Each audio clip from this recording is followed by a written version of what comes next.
Hello, welcome to web line. देखते हैं chapter 19। आइड्रिस के फादर ड्यूक बिट्राइस ने जो लेटर रिप्लाई में भेजा था वो खालिद आइड्रिस को पढ़ने के लिए देता है। आइड्रिस उस लेटर को पढ़ रही थी कि your highness archduke Khalid कलीस के रूलर, आपने मेरी रिक्वेस्ट को एक्सेप्ट कर लिया, इसलिए मैं आपका शुक्रगुजार हूँ। घर के कुछ काम निपटा के मैं सीधा कलीस के लिए निकल जाऊँगा। वैसे मेरी बेटी कलीस में क्या कर रही है? योर हाइनेस वो आपके साथ है तो आई एम श्योर वो ठीक होंगी, लेकिन फिर भी मुझे उसके बारे में चिंता होती रहती है। आखिरकार वो एक नई जगह पे गई है। फिर जब मैंने सुना कि आइड्रिस अपनी माँ को बहुत ज़्यादा याद कर रही है तो उसका बाप होने के नाते मेरे दिल में दर्द हुआ। प्लीज़ आइड्रिस को बता दीजिएगा कि बहुत ज़्यादा चिंता ना करे, वो जल्दी ही अपनी माँ से मिलने वाली है। खालिद आइड्रिस को आगे पढ़ने से रोकता है क्योंकि खालिद जानता है कि आइड्रिस को अच्छा नहीं लगेगा। आइड्रिस उस लेटर को पढ़ के बहुत ज़्यादा गुस्सा हो गई थी और वो सोच रही थी कि उसने मुझे ऐसे ट्रीट किया था जैसे मैं कुछ भी थी ही नहीं। उसने अभी ऐसा प्रिटेंड करने की हिम्मत भी कैसे की कि वो एक केयरिंग फादर है। खालिद उसे पूछता है कि आइड्रिस तुम ठीक तो हो? आइड्रिस उस लेटर को क्रम्बल कर देती है और कहती है कि खालिद तुमने सच कहा था। खालिद कहता है कि प्लीज़ उस लेटर में जो भी कहा है उस बारे में ज़्यादा सोचो मत। सबसे इम्पोर्टेंट बात तो ये है कि तुम अपनी माँ से जल्दी ही मिलने वाली हो। आई एम सॉरी, तुम्हें उसका लेटर पढ़ने की ज़रूरत नहीं थी, मुझे तुम्हें वो पढ़ने नहीं देना चाहिए था। आइरिस कहती है कि नहीं, मैंने ही तो वो पढ़ने के लिए मांगा था, और ऊपर से अब मुझे उसके बारे में पक्का पता चल गया है, वो अब मेरा फादर नहीं है। ड्यूक बिट्राइस ने कभी मुझसे प्यार किया ही नहीं था। और वो सोचने लगी कि खालिद ने मुझे बिना बताए ही सारा काम कर दिया। वो मुझे बिना बताए मेरी मौत का बदला लेके रहता, लेकिन ये मेरा भी बदला है। एक बार उसने मुझे इस दुनिया से एलिमिनेट कर दिया था तो मैं भी उसके साथ वही करूंगी। और वो कहती है कि खालिद इस पूरी दुनिया से ड्यूक बिट्राइस का नामो निशान पूरी तरह से मिटा देना। और वो मन में बोलती है कि मुझे उसका जितना पॉसिबल हो उतना परफेक्टली एंड करना होगा, तो इस तरह से मुझे ज़रा सा भी रिग्रेट नहीं होगा। खालिद तो पहले ये सुन के स्पीचलेस हो गया और फिर वो मुस्कुरा के कहता है कि ओके, तुम मुझ पे भरोसा कर सकती हो आइड्रिस। फिर खालिद अपने ऑफिस में बैठा था और सोच रहा था कि मैं आइड्रिस के अप्रूवल के बिना भी इसकी केयर कर लेता, लेकिन फिर तो मैं उसके बाप जैसा ही बन जाता कि जो वो नहीं चाहती है वही मैंने कर दिया। उस वक्त उसके चेहरे के एक्सप्रेशन देख के लग रहा था कि वो बहुत ज़्यादा डिटरमाइंड है।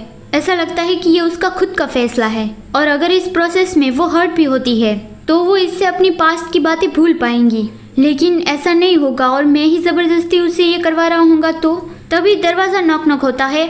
आइड्रिस खालिद के लिए चाय लेके आई थी और वो अंदर आके पूछती है कि क्या हुआ है। खालिद कहता है कि मुझे लग रहा है कि तुम ये ना चाहते हुए कर रहे हो। उसका मतलब था ड्यूक बिट्राइस से बदला लेने के बारे में।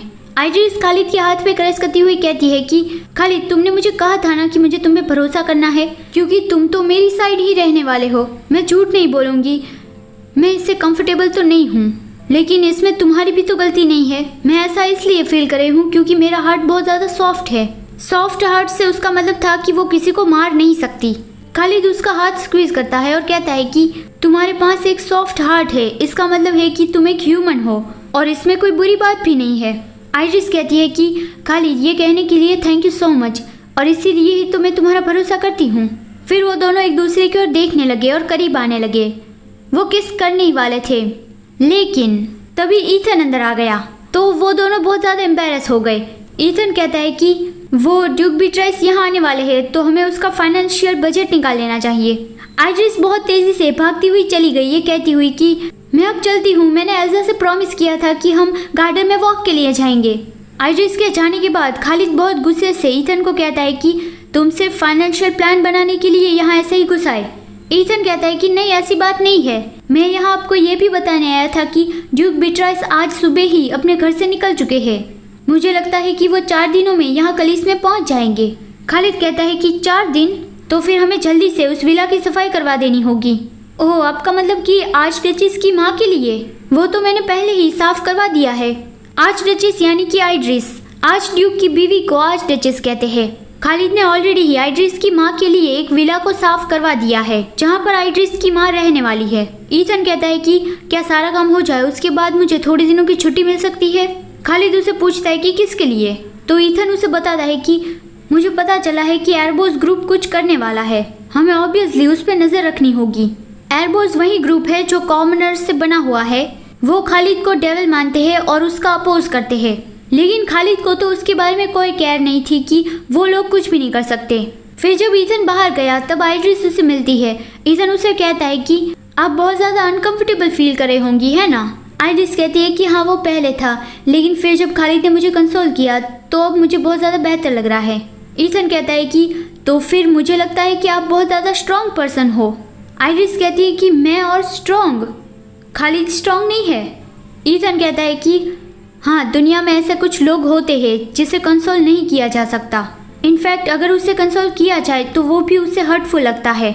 दूसरे लोग उसे अगर कंफर्ट दे तो उसे ऐसा लगता है कि लोग उस पर हंस रहे हैं, क्योंकि वो लोग उन खुश दिखने वाले लोगों पे भरोसा नहीं करते कि वो लोग इतने जेन्युइन और केयरिंग हो सकते हैं।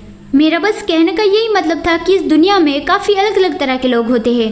क्या आपको ऐसा लगता है कि दूसरे लोग उसे अगर कंसोल करें तो उसे वो अच्छा नहीं लगता? वो कितने बेवकूफ़ लोग होते हैं, है ना। ईथन की वो बातें सुन के आइड्रिस थोड़ा हेजिटेट करती है और फिर वो भी हंसती हुई कहती है कि ये पूरी तरह से तो सच नहीं है। कुछ लोगों को वो अच्छा नहीं लगता होगा क्योंकि वो अनबियरेबल सिचुएशन से गुजरे होंगे। शायद वो लोग ऐसी जगह पर होंगे जहाँ पर कंफर्टिंग वर्ड्स उस तक नहीं पहुँच पा रहे होंगे। जब कोई बहुत ज़्यादा बुरी हालत में होते हैं तब वो भी दूसरे खुश लोगों को देखकर जेलस फील करते हैं, लेकिन इसमें उन लोगों का भी कोई दोष नहीं है। वो ऐसे हालातों की वजह से ऐसा बिहेव करते हैं। ईथन तो ऐसे ही वो चुपचाप सुन रहा था और कुछ नहीं बोल रहा था, तो आइड्रिस उसे बुलाती है। तो ईथन उसकी ओर स्माइल करके कहता है कि योर हाइनेस, आप ज़रूर ही बहुत ज़्यादा काइंड पर्सन हो। मुझसे बात करने के लिए थैंक यू सो मच। अब मैं निकलता हूँ। आइड्रिस कहती है कि मुझे कोई प्रॉब्लम नहीं है, लेकिन तुम बहुत ज़्यादा बिजी होंगे तो तुम जाओ। फिर आइड्रिस एक बार पीछे मुड़ के उसकी ओर देखती है और फिर सोचने लगी कि ईथन भी अपने पास में बहुत ज़्यादा मुश्किल वक्त से गुजरा होगा, लेकिन ये अच्छी बात है कि अब वो बहुत ज़्यादा बेहतर बन गया है। और जब आइड्रिस जा रही थी तब ईथन उसे देखता ही रहा। Thank you so much for watching. अगर आपको ये कहानी अच्छी लग रही है तो वीडियो को लाइक ज़रूर कर देना और चैनल को भी ज़रूर सब्सक्राइब कर देना। चलिए मिलते हैं अगली वीडियो में। Bye bye.